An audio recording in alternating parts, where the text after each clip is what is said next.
उत्तर प्रदेश का चुनावी विश्लेषण क्या कहता है? उत्तर प्रदेश में अगर आज चुनाव होते हैं तो किस प्रकार के आंकड़े बनते नजर आ रहे हैं?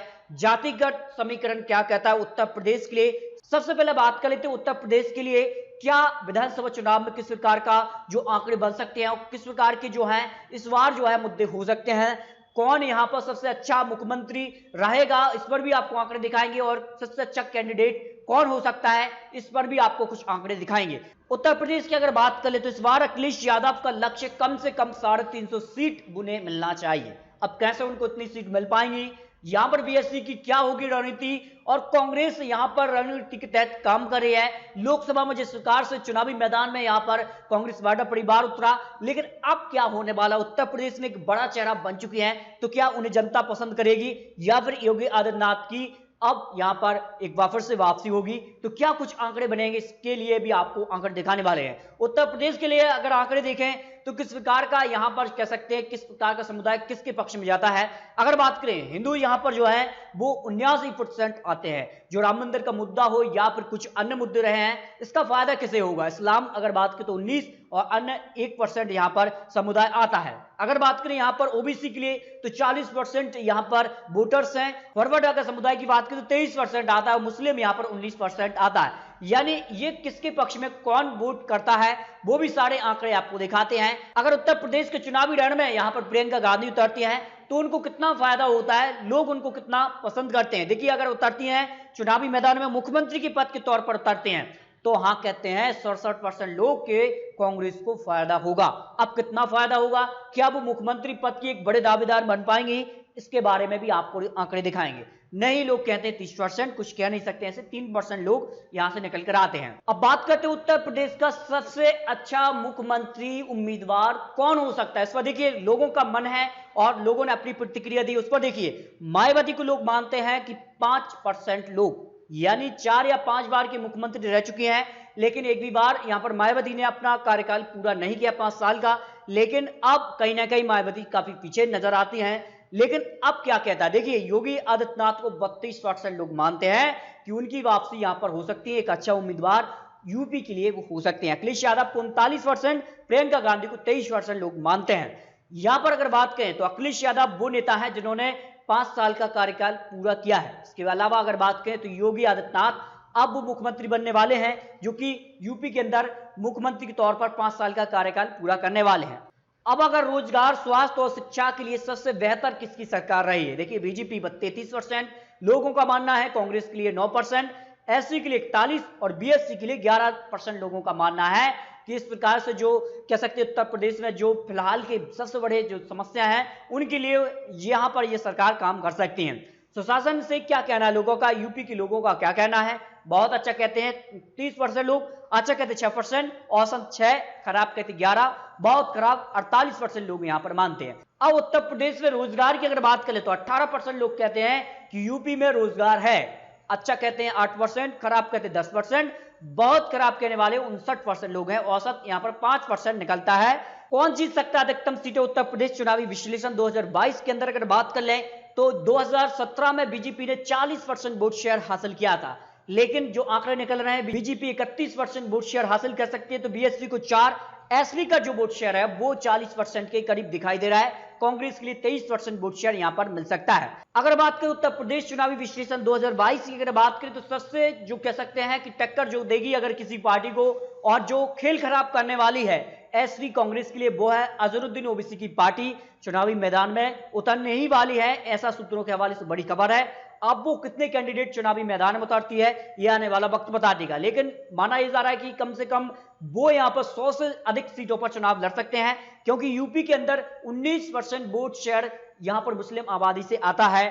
अगर उन्होंने 19% वोट शेयर अपने पक्ष में किया तो एसपी और कह सकते कांग्रेस को जमकर नुकसान होगा और इसका फायदा सीधे तौर पर बीजेपी को मिलने वाला है, ऐसा यहां पर बड़े एक्सपर्ट लोग यहां पर आंकड़े रख रहे हैं। इसके अलावा भीम आर्मी भी इस बार चुनावी मैदान में उतरती है और भीम आर्मी का सपोर्ट किसको रहता है, वो किसके साथ गठबंधन में जाते हैं, ये तो आने वाला वक्त बता देगा, लेकिन ये भी काफी माना जा रहा है कि इस बार वो एक बड़ा यहां पर इफेक्ट डाल सकते हैं और बीएसपी को जमकर नुकसान भी दे सकते हैं। इसके अलावा अगर देखिए बात करें तो गठबंधन किस प्रकार से रहे हैं और जो यहां पर कह सकते हैं कि 2017 में चुनाव हुए थे उसमें अगर बात करें तो कांग्रेस और यहां पर एसपी ने अपना गठबंधन किया, लेकिन ज्यादा फायदा उनको हुआ नहीं।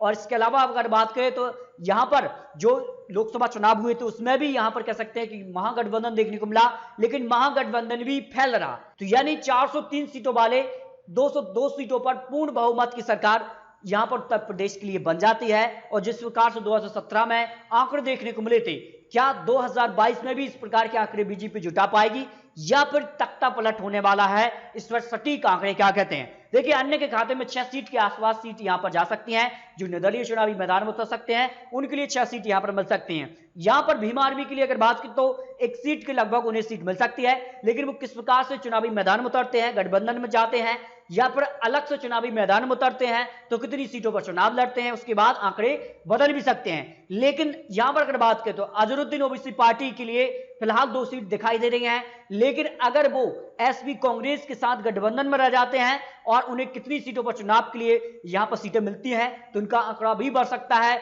और काफी महत्वपूर्ण भूमिका में इस बार वो हो सकते हैं, ऐसे लोगों का मानना है। अपना दल जो बीजेपी का सहयोगी है उसके लिए 4 सीट यहां पर मिल सकती हैं। और कह सकते हैं कि अगर वो बीजेपी के साथ गठबंधन में रहते हैं और बीजेपी उन्हें ज्यादा सीटों पर चुनाव लड़ने देती है तो फिर यहां पर इनका आंकड़ा भी बढ़ सकता है।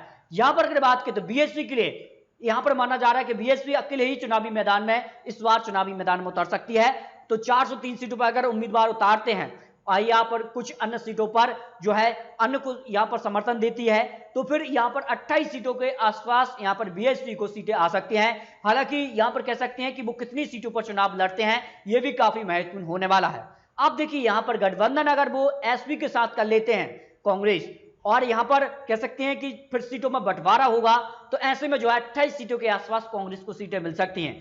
अकेले चुनावी मैदान में अगर वो उतरते हैं, इंदिरा गांधी को लोगों को सपोर्ट रहा और कहीं ना कहीं अगर मुख्यमंत्री के तौर पर वो उतरती हैं तो फिर इन आंकड़ों में भी बदलाव देखने को मिल सकता है। इसके अलावा अगर बात करें तो बीजेपी को फिलहाल जो है 150 सीटों के आसपास यहाँ पर सीटें दिखाई दे रही हैं। हो सकता है बीजेपी का आंकड़ा जो है बहुमत के पार पहुंच जाए, लेकिन इस वक्त ये सीटें दिखाई दे रही हैं क्योंकि जिस प्रकार का माहौल बना हुआ है और लोगों का यहाँ पर मानना है इस प्रकार के आंकड़े बन रहे हैं। लेकिन आने वाले समय में बीजेपी किस प्रकार से यहां पर चुनावी प्रचार करती है, योगी आदित्यनाथ भी काफी बड़े अब एक बीजेपी कैंडिडेट बन चुके हैं। ऐसे में यह माना जा रहा है कि आने वाले चुनाव में जो समय है उसको देखते हुए इन आंकड़ों में यहां पर इजाफा बीजेपी कर सकती है। लेकिन फिलहाल यहां पर अगर बात करें तो एसपी जो है सबसे बड़ी पार्टी बनती नजर आ रही है। जिस प्रकार के कमेंट बॉक्स में आपकी राय मिलती है, यहाँ पर लोगों का मानना है, बड़े अक्सर लोग यहाँ पर आंकड़े रखते हैं, उन आंकड़ों के हिसाब से यहाँ पर एसपी को 180 सीटों के आसपास सीटें मिल सकती हैं। यानी 2022 में किसी एक बड़ी पार्टी को अपने दम पर सरकार बनाने का मौका नहीं मिल रहा है,